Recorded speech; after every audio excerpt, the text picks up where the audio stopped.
जिस साहबाबाद मगध में हारी बीजेपी, वहां पहुंचे मोदी। विधानसभा लोकसभा दोनों में शिकस्त मिली। अब मोदी के जरिए वापसी की कोशिश है। बिहार विधानसभा चुनाव का बिगुल बज चुका हुआ है और एनडीए से महागठबंधन तक पूरी तरह जोर शोर अपने क्षेत्र को मजबूत करने में लगे हुए हैं। लेकिन आज हम बात साहबाबाद और मगध की करने के लिए आए हैं। एनडीए का जो पिछड़ा हुआ इलाका साहबाबाद और मगध चुनावी रणनीति के अंक गणित के हिसाब से महागठबंधन के मजबूत गढ़ में पीएम नरेंद्र मोदी ने शुक्रवार को सभा की। यह वह इलाका है जहां 2020 में विधानसभा और 2024 में लोकसभा चुनाव में एनडीए को बड़ा झटका लगा था। पीएम मोदी यहां पटना सासाराम 4 लेन सड़क नवीन नगर में पावर प्रोजेक्ट का शिलान्यास किया। साथ ही अति पिछड़ा महिला और अपने परंपरागत वोट बैंक को साधने का प्रयास किया है। बीते 5 महीने में मोदी यह तीसरा और ऑपरेशन सिंदूर के बाद पहला बिहार दौरा है। इससे पहले वह भागलपुर और मधुबनी के झंझारपुर में जनसभा कर चुके हैं। झंझारपुर में उन्होंने पाकिस्तान के साथ साथ पूरी दुनिया को आतंकवाद पर कड़ी चेतावनी दी थी, जो सिंदूर से पहले का था।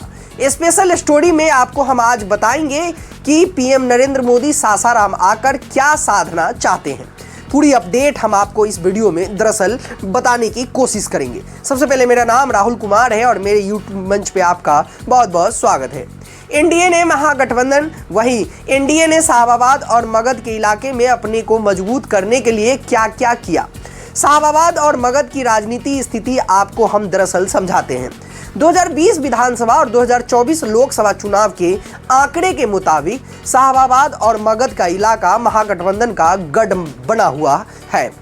इसके अहम फैक्टरों में माले का महागठबंधन में शामिल होना माना जाता है।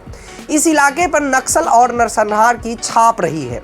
हाल के दिनों में हिंसक गतिविधियां थमी है, लेकिन राजनीतिक रूप से अभी भी जातीय गोलबंद होती है। इस इलाके में माले की सक्रियता से महागठबंधन को फायदा मिलता है। मगध के 7 लोकसभा सीट में आरजेडी के 3 सांसद, बीजेपी के 2 सांसद, हम के 1 और जदयू के 1 सांसद है, जहां मगध में एनडीए मजबूत है। लेकिन वहीं बात करें साहबाबाद की सभी 4 सीटों की, आरा, सासाराम, बक्सर और काराकाट पर महागठबंधन की जीत हुई है। जी हाँ, वही इलाका जहां पवन सिंह ने अपनी धूम मचाई थी और उपेंद्र कुशवाहा को बहुत बड़ा झटका लगा था। हालांकि बाद में नरेंद्र मोदी की लोकप्रियता और उनके क्लोजनेस के कारण उनको फिर से राज्यसभा के जरिए भेजा गया, लेकिन अभी भी उनके ऊपर एक छाप लगी हुई है। अब दरअसल साहबाबाद में एनडीए में गुटबाजी हावी है। सबसे पहले समझिए, पिछड़ों अति पिछड़ों को साधने की कोशिश की जा रही है। पीएम नरेंद्र मोदी के दौरे के जरिए बीजेपी साहबाबाद और मगध में जातीय गोलबंद की कोशिश में है। साहबाबाद में और मगध के नक्सल प्रभावित इलाके में जातीय की गोलबंद अब पहले की तरह हिंसक नहीं रही, लेकिन यह लड़ाई राजनीतिक लड़ाई में बदल गई है और सत्ता संघर्ष की लड़ाई जारी है। भाजपा की नज़र खास तौर से पिछड़ों अति पिछड़ों वोट बैंक पर है। बीजेपी ने हर जिले में 11 सदस्यीय समिति का गठन किया है। कमेटी लोगों को पार्टी से जोड़ने का काम कर रही है और करेगी भी। साहबाबाद मगध में 11 सदस्यीय समिति में महिलाओं, पिछड़ों, अति पिछड़ों और दलितों का कोटा निर्धारित किया गया है। यह 70% है। सामान्य के लिए 30% छोड़ा गया है। अब ये रणनीति बनाकर कितनी कंट्रोल की जाती है, ये तो आगे आने वाले समय में पता चलेगा। लेकिन फैक्टर बाय फैक्टर आपको समझाएं, गुटबाजी को कंट्रोल करने की कवायद जारी है। अब गुटबाजी ही एक ऐसा स्तंभ होता है जिसके जरिए पार्टी कमजोर होती है। अब सबसे पहले आपको समझाएं गुटबाजी को कंट्रोल करने का जो कवायद है। साहबाबाद एरिया में भाजपा के अंदर गुटबाजी हावी है। एक खेमा लोकल स्तर से नेताओं का है तो दूसरा खेमा प्रदेश स्तरीय नेताओं का है। आरा से चुनाव हारने के बाद भाजपा नेता आरके सिंह तो कई बार सार्वजनिक तौर पर गुटबाजी पर टिप्पणी कर चुके हैं। उपेंद्र कुशवाहा भी चुनाव हारने के बाद लगातार इस बात का जिक्र करते रहे हैं। पीएम दौरे के जरिए बीजेपी नेता लोकल लेवल पर नेताओं को एक मंच पर लाने की कोशिश में है ताकि गुटबाजी को खत्म किया जा सके। विधानसभा चुनाव से पहले एनडीए के नेता एकजुटता दिखा रहे हैं। इसके लिए हर जिले में कार्यक्रम का आयोजन किया जा रहा है। हार से कार्यकर्ताओं का मनोबल हालांकि डाउन है। अब वही शाहबाद सीट जो हमने चारों सीट आपको बताए हैं उसमें बीजेपी की और एनडीए की हार हुई थी, जिसके कारण खास तौर पे बीजेपी के कार्यकर्ताओं का मनोबल डाउन है। क्योंकि सक्रिय अगर कार्यकर्ता की बात करें तो एनडीए में सबसे बड़ा कार्यकर्ता बीजेपी का रहा है। अब समझिए, आपको समझाते हैं। 2024 लोकसभा चुनाव में शाहबाद एरिया की सभी सीटों को गंवाने के बाद भाजपा कार्यकर्ता का मनोबल डाउन है। पीएम मोदी के कार्यक्रम से विधानसभा चुनाव से पहले उनका मनोबल बढ़ेगा कि नहीं, ये तो सबसे बड़ा सवाल है। प्रवक्ता प्रेम रंजन पटेल कहते हैं, एनडीए पूरी मजबूती के साथ शाहबाद और मगध की सभी सीटों पर जीतेगा। लोग डबल इंजन की सरकार के प्रभावित है। विधानसभा के उपचुनाव में शाहबाद की 2 सीटें, तरारी व रामगढ़ और मगध की दोनों सीट बेलागंज और इमामगंज में हमारी जीत हुई है। ये बात सत्य है कि एनडीए ने वापसी तो जरूर किया, लेकिन वही लोकसभा चुनाव में हार जरूर मिली थी। 3 पॉइंट में एनडीए का शाहबाद और मगध का प्लान आपको हम सबसे पहले समझाने की कोशिश करते हैं। सबसे पहला प्लान, कुशवाहा वोट बैंक को साधने का प्रयास। विधानसभा और लोकसभा चुनाव में एनडीए की हार का मुख्य कारण कुशवाहा वोट बैंक का बिखरना माना गया।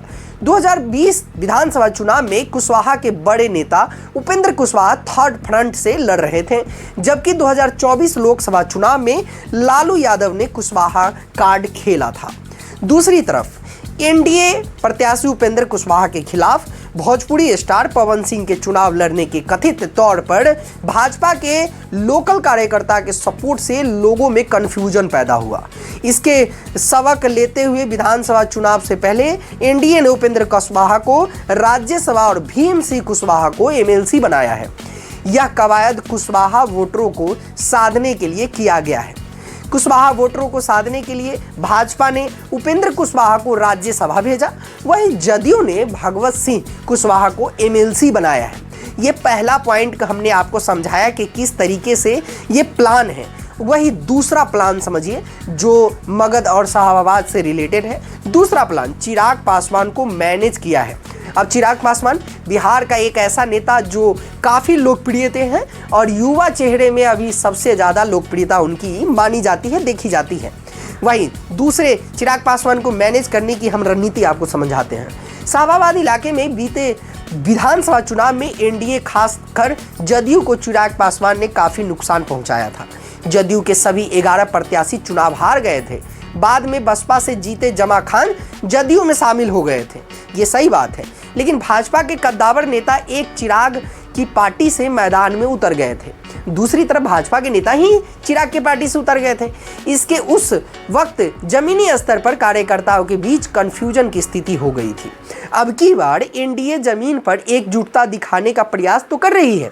जानकारी के मुताबिक चिराग पासवान भी गठबंधन से ही चुनाव लड़ेंगे। जानकारी के मुताबिक अभी सस्पेंस हालांकि बना हुआ है, क्योंकि चिराग को भी मुख्यमंत्री बनना है। तीसरे प्लान की तरफ आपको ले चले। संतोष सिंह को मंत्री बनाकर समीकरण साधा है। नीतीश सरकार में भाजपा ने शाहबाद से आने वाले संतोष सिंह को मंत्री बनाया है, जो शाहबाद इलाके से आते हैं। इनकी गिनती एरिया के मजबूत नेताओं में से होती है। जमीन से लेकर नेताओं तक पर पकड़ रखते हैं। फरवरी 2024 में नीतीश सरकार के फ्लोर टेस्ट के दौरान संतोष सिंह ने अहम भूमिका निभाई थी। महागठबंधन के 3 विधायकों को अपने पाले में लाया था। उन्होंने दलित नेताओं को साधने का भरपूर प्रयास किया था।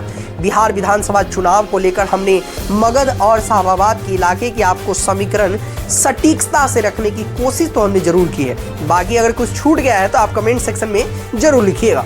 फिर नए वीडियो और बिहार चुनाव को लेकर हमारी जो ये सीरीज चल रही है जरूर सब्सक्राइब करके जाइएगा। नए वीडियो के साथ फिर से आपके सामने रूबरू होंगे। इस वीडियो को यहीं रोकते हैं। जय हिंद।